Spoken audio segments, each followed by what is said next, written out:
Single বড়োয়ার exposure এটার logic মানে রেশনালটা কোথায়? সেটা হচ্ছে আপনারা জানেন যে আমাদের most of the raw materials এবং মোস্ট অফ দ্য আপনার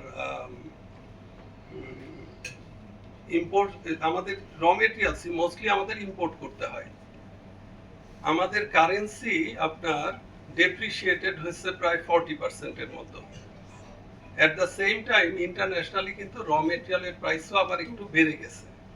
সো আমরা দেখছি যে যারা যেই বড়োয়ারের ক্যাপাসিটি যেটুকু ছিল তার ক্যাপাসিটি ইউটিলাইজেশনের ফ্যাক্টরির যেই ক্রেডিটটা দিয়ে সেটা এখন আর সম্ভব হচ্ছে না, কারণ একদিকে র মেটেরিয়ালের দাম বেড়ে গেছে, আরেকদিকে ডলারটা ডেপ্রিসিয়েটেড হয়ে গেছে। ফলে ওই জায়গাটা থেকে এই রিকোয়েস্টটা এসেছে এবং ওই জায়গাটা থেকে আমাদের কাছেও যৌক্তিক মনে হয়েছে যে এটা বাড়ানো উচিত। লিমিট বাড়ানোর অর্থ এই না যে তাকে লোন দিয়ে দেওয়া, এটা ব্যাংক তার বিচার বিশ্লেষণ করে লোন দিবে, সেখানে নিশ্চয়ই তারা ভালো বড়োয়ারদেরকে দিবে, এটা আমরা আশা করি। খেলাপি হলে দায়িত্ব কে নিবে, এটা একটা বড় প্রশ্ন। আমরা এখানে আবারও বলছি এটা রিফাইন্যান্স ব্যাংক যখন নিশ্চিত হবে যে এই কাস্টমারটা জেনুইন, এই কাস্টমারকে দেয়া যায়, সে লোনটা দিবে। আমরা শুধু রিফাইন্যান্স করছি। এখানে লোনের মডেলটা একটু বলা দরকার। সেটা হচ্ছে বেসিক্যালি এই টোটাল স্কিমে সরকার 6% হচ্ছে ইন্টারেস্ট ভর্তুকি দিচ্ছে, এর বেশি কিছুই দিচ্ছে না। এটা ব্যাংকিং সিস্টেমেরই টাকা, ব্যাংকিং সিস্টেম থেকে টাকাটা এই বড়োয়ারকে যাতে দেওয়া হয় এই ধরনের একটা স্টিমুলাস প্যাকেজ এখানে তৈরি করা হয়েছে। ফলে এখানে কোনো অতিরিক্ত টাকা ছাপানো, মানি এখানে বাড়ানো এইরকমের কোনো সুযোগ নাই। এটা ব্যাংকিং সেক্টরের টাকাই ব্যাংকিং সেক্টরে দেওয়া হচ্ছে। এখানে একটা বড় টাকা কিন্তু আইডেল করে আছে। আপনারা জানেন যে কয়েকটা ব্যাংকে অ্যাক্সেস লিকুইডিটি আছে, কিছু জায়গায় টাকা নাই। সো আমাদের কাজটা হচ্ছে যাদের অ্যাক্সেস লিকুইডিটি আছে সেইখান থেকে টাকাটা নিয়ে ব্যাংকিং সেক্টরেই আবার টাকাটা ফিরিয়ে দাও। সো এই হচ্ছে মোটামুটি আমার প্রথম।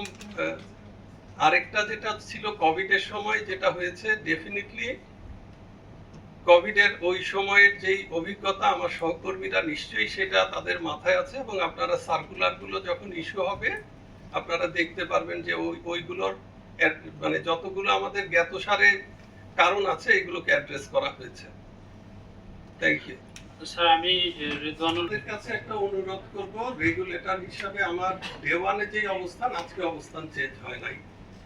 ডে ওয়ান থেকে আমরা বলছিলাম যে রেগুলেটর মূলত প্রতিদিন কথা বলার কথা না, এবং সেই জায়গায় যখন প্রয়োজন মনে করবে নিশ্চয়ই আপনাদের সামনে এসে কথা বলবে। খুব জরুরি প্রয়োজন না হলে আমি মনে করি না কোনো রেগুলেটরই খুব নিয়মিত মিডিয়ার সামনে আসা উচিত। এটা ব্যক্তিগত আমার মতামত।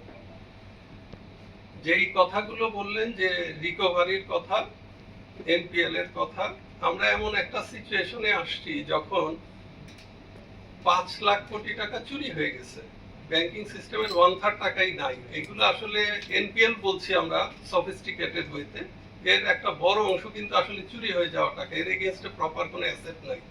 এনপিএল নরমাল ডেফিনেশন হচ্ছে বিজনেস ফেইলিওরের কারণে তৈরি হয় এনপিএল। সো সেটার ব্যাপারে কোনো আমাদের কম্প্রোমাইজ নাই, এবং আমি আজকে আপনাদের কাছ থেকে ক্ষমা চেয়ে নিব। এই অ্যাসেট রিকভারিরই মিটিং আমাদের একটা করতে হচ্ছে, এখন জয়েন্ট টাস্ক ফোর্সের মিটিং আছে, এখন আমি ওইখানে যাব। কারণ আমাদের বেসিক্যালি এই বিষয়ে আমরা আমাদের কমিটমেন্ট এবং আমাদের কার্যক্রম আমরা খুবই স্ট্রিক্টলি এবং ফাস্ট ট্র্যাকে কাজ করছি। অ্যাসেট রিকভারির বিষয়টা কিন্তু এত সহজ না, কারণ আমাদের চুরি হওয়া অ্যাসেট মোস্টলি কিন্তু পাচার হয়ে গেছে। সো ওইটা আপনাদের মাথায় রাখতে হবে যে এইটা কোনো ওই ধরনের প্রপার ডকুমেন্ট নাই যে ঠিক আছে 100 টাকা এক্স নিয়েছে, এক্স এর কাছেই 100 টাকা আছে, তা নাই। স্ট্রেস অ্যাসেটের জন্য আমাদের নতুন আইনের আমরা একটা প্ল্যান করছি, যেটা আপনার ডিস্ট্রেস অ্যাসেট ম্যানেজমেন্ট অ্যাক্ট যেটা তৈরি হবে, অ্যাসেট ম্যানেজমেন্ট কোম্পানি হবে। আমরা মানি কোড যেটা মানি লোন কোড যেটা, সেটার ড্রাফট আমরা একটা চূড়ান্ত পর্যায়ে, ওইখানেও আপনারা দেখতে পারবেন যে আগে যেগুলো কেস অনেক লম্বা সময় লাগতো, হয়তো ইনশাল্লাহ আমরা আশা করছি যে ওই আইনটা যদি পাস হয় তখন অনেক অল্প সময়ে এগুলো সমাধান হবে। আমরা আজকে মূলত আপনাদের সামনে হাজির হয়েছে স্টিমুলাস প্যাকেজ নিয়ে। আমরা খুবই আমরা আশা করব যদি এই সংক্রান্ত কোশ্চেনগুলি থাকে আমরা সেটা চাচ্ছি আপনাদের কাছে। থ্যাংক ইউ স্যার, আমি